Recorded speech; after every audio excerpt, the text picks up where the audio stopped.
Vamos a saludar hasta ahora en Miami, en Florida, a Carlos Ramírez López. Él es abogado constitucionalista, también analista político internacional. Señor Ramírez, un gusto tenerlo aquí en el informativo de NTN 24. Bienvenido.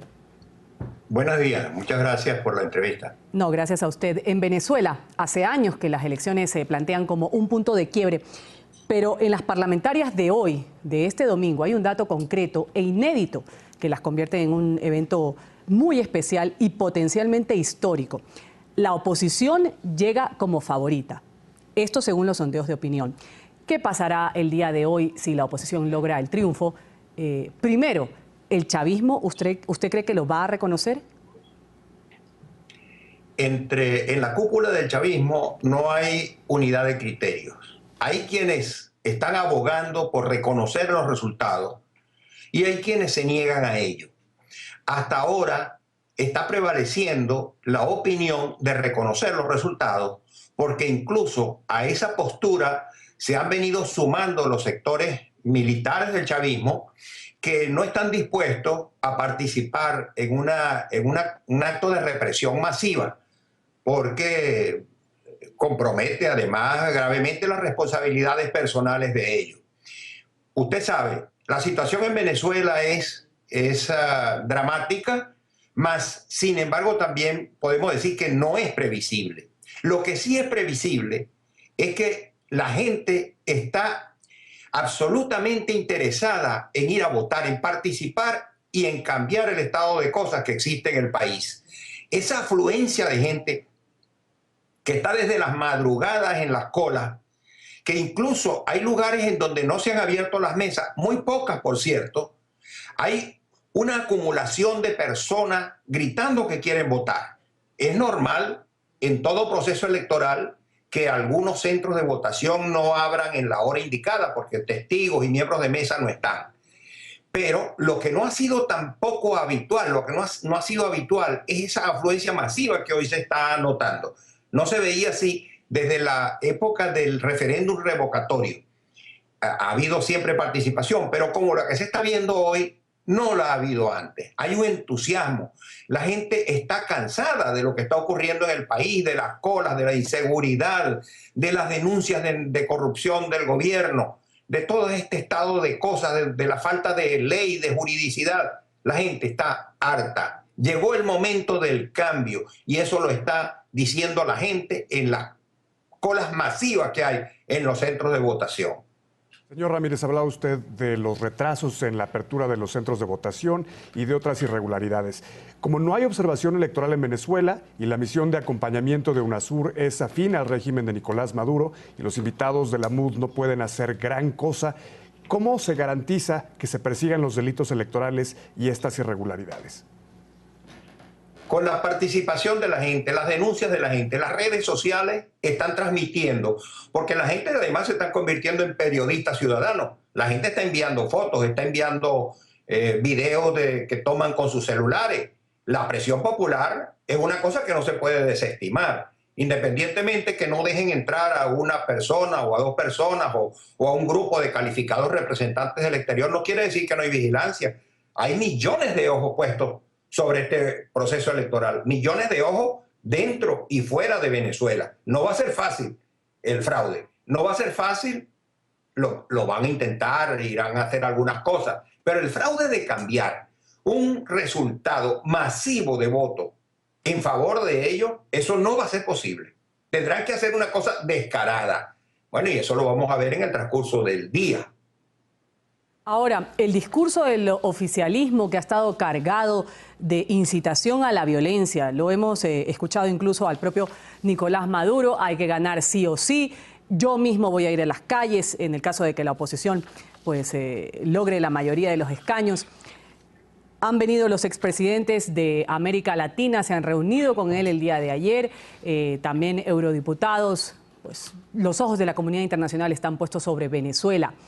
¿Usted cree que hay que temer el día de hoy porque se registren nuevos hechos de violencia? Recordemos que estos días de campaña han sido desastrosos, incluso pues marcado por la muerte de una persona de la oposición. Sí, estamos rogando a Dios de que esas cosas no ocurran. Y mi convicción personal es que no van a ocurrir. la gente del gobierno están tratando de asustar. Están diciendo, están regando rumores de que va a haber represión, que van a echar tiros, que van a matar gente.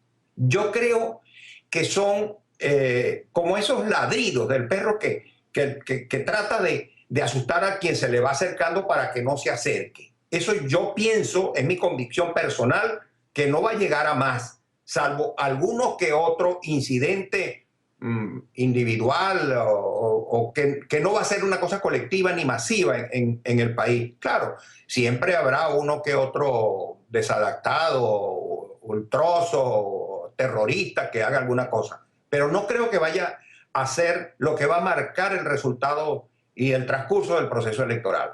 Tengo la convicción de que va a haber participación masiva de la gente y contra eso no van a poder. Señor Ramírez, ¿qué cree que pasará con Diosdado Cabello a partir de que se conozcan los resultados de esta elección, si estos le dan una victoria a la oposición? Esto se lo pregunto porque siguen pendientes las investigaciones que Estados Unidos estaría haciendo sobre los vínculos entre el presidente de la Asamblea con el crimen organizado.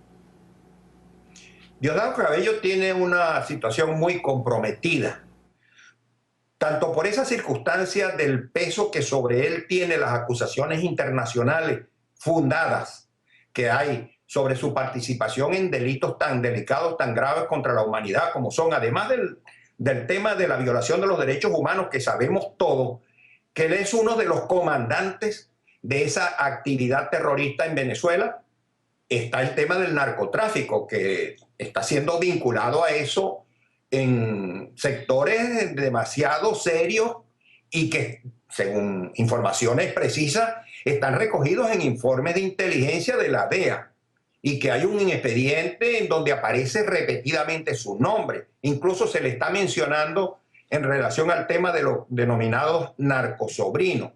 Ahora, Diosdado tiene su tabla de salvación es el poder, porque se le reduce el mundo grandemente cuando deje ahora. Él va a tener que dejar y salir de la presidencia de la Asamblea, pero él va a quedar de diputado, porque está encabezando la plancha del voto por lista del Estado Monaga, y prácticamente eso es una garantía. El hecho de que encabece el voto por lista es una garantía de que él va a quedar, pero va a quedar como un diputado común y corriente. No va a ser el presidente. Él va a tratar de refugiarse, arrebatándole a Maduro el control del partido PSUV, que sin duda va a seguir siendo un partido muy importante y de gran peso en el acontecer político venezolano. Él va a tratar de refugiarse en ese poder. Es lo que creo que va a ocurrir. Estamos dialogando aquí en NTN 24 con Carlos Ramírez López, él es analista político internacional. Señor Ramírez, como para entenderlo, para que la teleaudiencia que nos sigue aquí en NTN 24 de distintas partes del mundo, de distintos países de América Latina, del Caribe, entender bien la situación que vive Venezuela. La escasez de bienes básicos, la inflación más alta del mundo y la caída del gasto social que han afectado profundamente en el día a día de los venezolanos, que pasan muchos de sus días haciendo filas entre el supermercado, otro para poder comprar lo básico. A esto se suma una inseguridad palpante en las calles. También estas denuncias de corrupción de las que estábamos hablando, con Diosdado Cabello a la cabeza, los sobrinos de Nicolás Maduro, y esta sensación de que el país con las reservas petroleras más grandes no avanza. ¿Por qué, ante tanta cosa, no hay cambios en Venezuela? Bueno, hasta ahora no ha habido cambios en Venezuela por la represión feroz que el gobierno ha desatado, y el gobierno tuvo la irresponsabilidad de armar esos grupos colectivos que no son más que bandas de ampones, a los que les entregaron armas, a los que les dieron poder, a los que les dieron autoridad, les dieron credenciales de policía, les han dado pasaportes diplomáticos, los han incluido en algunos sectores de la estructura del Estado venezolano. Es decir, todo lo que es la delincuencia organizada, el amponato, está incrustado en el estatus político venezolano, en el entramado institucional venezolano. Hay jueces, hay militares, hay policías, hay fiscales que están involucrados en hechos terribles, en hechos delictivos terribles. Y eso pues te marca una situación de indefensión para el ciudadano que lo acorrala y lo ha tenido agobiado. Venezuela, como bien usted ha dicho, no es que es uno de los países más inseguros del mundo, es el país más inseguro del mundo. De manera que en estos casi 17 años que lleva el chavismo gobernando, ha retrocedido en todos los aspectos, pero dramáticamente en el aspecto seguridad. El gobierno usa los mecanismos institucionales, por ejemplo, el Poder Judicial, como un medio para reprimir a la oposición política y a los medios policiales también para ejecutar esas decisiones, mientras que al amponato común les da carta libre. Usted ve cómo una persona asesina, una persona trafica, una persona secuestra, una persona roba y le dan una libertad inmediata, le dan un juicio en libertad. Mientras que, por ejemplo, a Leopoldo López, por un discurso político, lo tienen condenado a 13 años de prisión en un juicio amañado, como ya es del conocimiento de todo el mundo. Entonces, en Venezuela la situación está tan subvertida que se observa este fenómeno terrible, que los venezolanos tenemos una tarea inmensa en rescatar la seguridad, la tranquilidad, la paz, y para eso vamos. De todas maneras, Venezuela va a recuperar su institucionalidad, Venezuela va a recuperar su democracia, Venezuela va a recuperar la paz. No podrán contra la determinación de un pueblo que está decidido a hacer ese cambio y a volver a ser lo que Venezuela antes era. Agradecemos mucho a Carlos Ramírez López, abogado constitucionalista y analista político internacional, por habernos acompañado en el informativo de NTN 24. Buen día. Muchas gracias.